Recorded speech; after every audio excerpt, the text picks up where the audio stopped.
This talk is the deconstruction of the spiritual hero's journey. It shifts the perspective from the individual as an active explorer to the individual as a predictable result of a predetermined process. It is a cold, sobering look at the theme park of the absolute, the brochure of the abyss, the illusion, the heroic climber. The world tells you a story, and it is a beautiful one.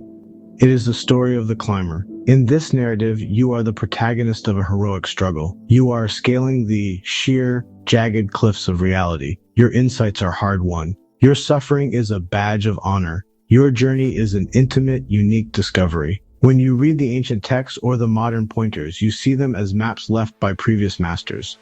When you reach a landmark they described, a state of bliss, a moment of emptiness, a pop in the chest, you feel a surge of pride. You think, I am on the path. I am a great climber. The reality, the passenger on the ride. But as the illusions fall away, a colder truth emerges. You are never a climber. You are a passenger. The entire apparatus, the initial seeking, the shattering catastrophe, the subsequent confusion, and even this current state of disillusionment is a pre-fabricated experience. It is a high-tech theme park ride. The feeling of effort was a special effect. The choices you thought were yours were merely the rattling of the cart against the rails. You didn't find the path. The track was already laid beneath you before you were born. You were strapped in, and the machine did exactly what it was designed to do. The meta-truth, the brochure, and what of the sacred textbook? What of the scriptures and the teachings you use to navigate the dark? The textbook is not a map.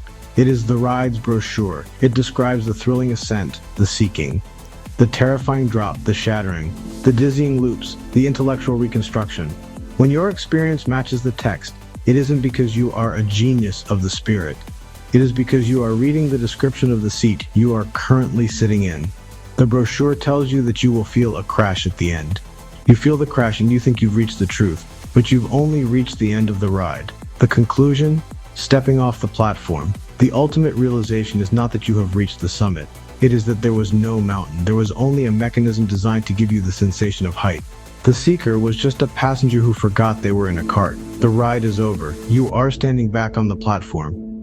The brochure is in the trash. The climber is dead. And for the first time, in the absence of the heroic story, you are finally truly nowhere. You're already underground. You just haven't noticed yet, but you will. Welcome to Insights from Underground.